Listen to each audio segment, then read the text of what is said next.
I did a video on this house behind me here about probably 3 months ago when it first hit the market, and it was listed for $299. And I talked about how this corporate seller really shit the bed when it came to deciding what repairs to make on this house and where to spend their money. Well, if you haven't watched that video, I'm going to show you a recap real quick and explain what I'm talking about. And I'm going to show you exactly what the issues with this house are and what's keeping it from selling at a much higher price. Because the house now, like I said, it started at $299.9. It's been dropped now to $235.9. Okay, and the inside has all been redone. Well, for the most part. All new flooring, all new paint, new carpet in where upstairs bedrooms, that kind of stuff. So the house is over 1,500 square feet. It is a 4-bedroom, 2-bath, actually 4-bedroom, 3-bath. So let me show you the issues with the house right now. Okay, so here's the outside and the front. And you're gonna see, probably already, all the rot.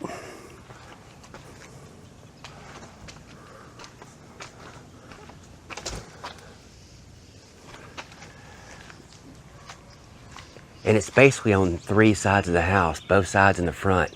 The back is hardy board, so it's really good to go. But you can see all the wood right up there on the dormers.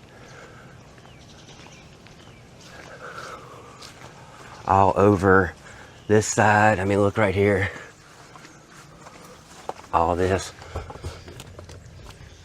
So basically, all this is going to need to be removed and redone. And all the trim, all the windows, all that's going to need to be done.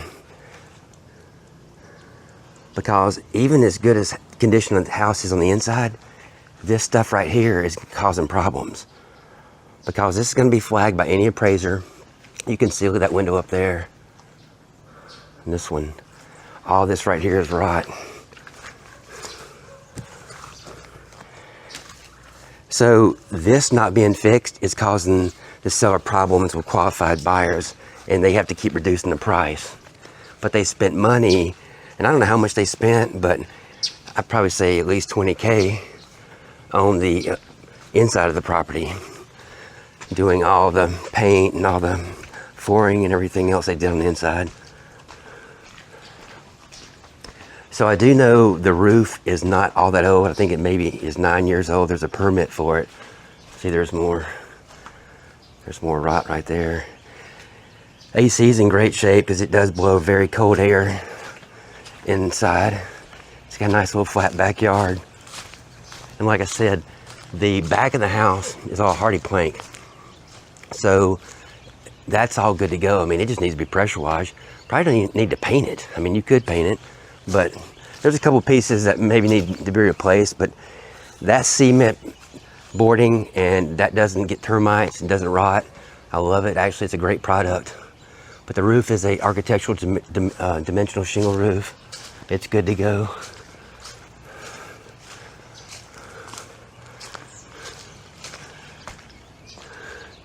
I mean, you could put up a privacy fence on those sides right there and have a nice enclosed backyard.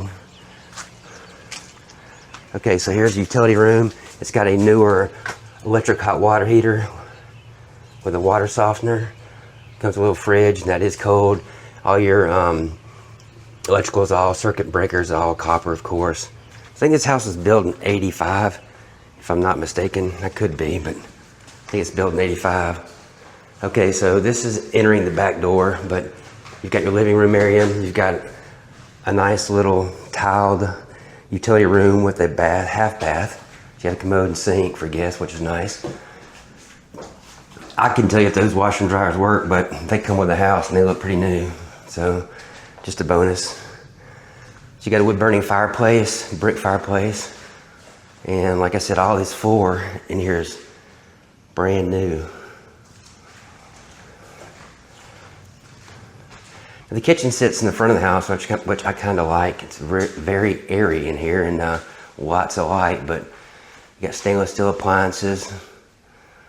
I think they did paint all the cabinets, I think. But it's got a newer built-in microwave, electric stove, flat top. The cabinet door is a little bit different than the rest, but I mean, you could redo this kitchen if you wanted to on your own time, but For 235.9, which I don't have a crystal ball, but I can just about guarantee you that they're going to take less than that. Even if it's a little bit less, they're still probably going to take less. They always do, especially when they've been on the market. This house has been on the market already, I think it's 171 or 177 days. And that's them testing the market, which I'm pretty sure I did a backup BPO or the second BPO for this property. I'm not the listing agent, of course, but I saw the price drop and it's getting pretty, I mean, it's getting where it can make sense, especially if you could fix the exterior siding.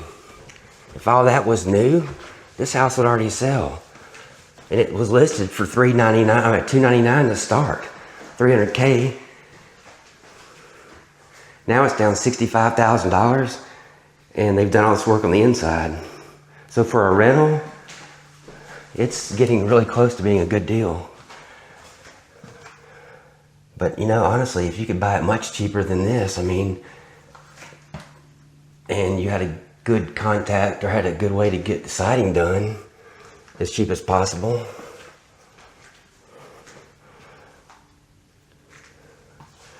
Okay, so you have 3 bedrooms upstairs, 2 bedrooms,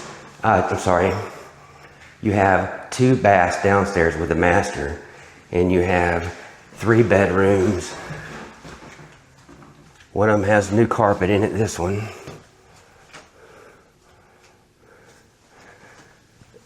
And it has this little, cool little bonus little room here for kids. And there's your HVAC units in here. I think that's all the mechanicals. And that's really it for the inside, but this is what I was talking about earlier about how the corporate seller really, I mean, screwed up. They should have put the money in the biggest things that are going to affect financing. And that's always my opinion. And the siding is killing this property. So anyway, it's getting to be priced pretty lucrative. Like I said, in this price range, it's starting to open some different avenues possibly. So just remember this, if you're planning on being an investor and planning on flipping properties, whatever repairs you make damn sure that you can get the property financed for potential buyers and not leave big costly issues like this. Like I said, if it wasn't for this exterior wood rot and buyers being able to get loans, because this is an area that's very close to military base and lots of VA buyers, tons of VA buyers in this neighborhood, in this area of town. So that's what's kicking this property in the ass. The seller really screwed the pooch. They should have, you know, fixed this outside siding and not worry as much about the inside. And, you know, just remember, worry about the things that are going to affect your financing for potential buyers first. Put your budget in those items. Okay, that'll do it for this video. As always, man, thanks. Appreciate it. If you have any questions, leave them in the comment section. I'll be glad to answer. Thanks. Have a great day.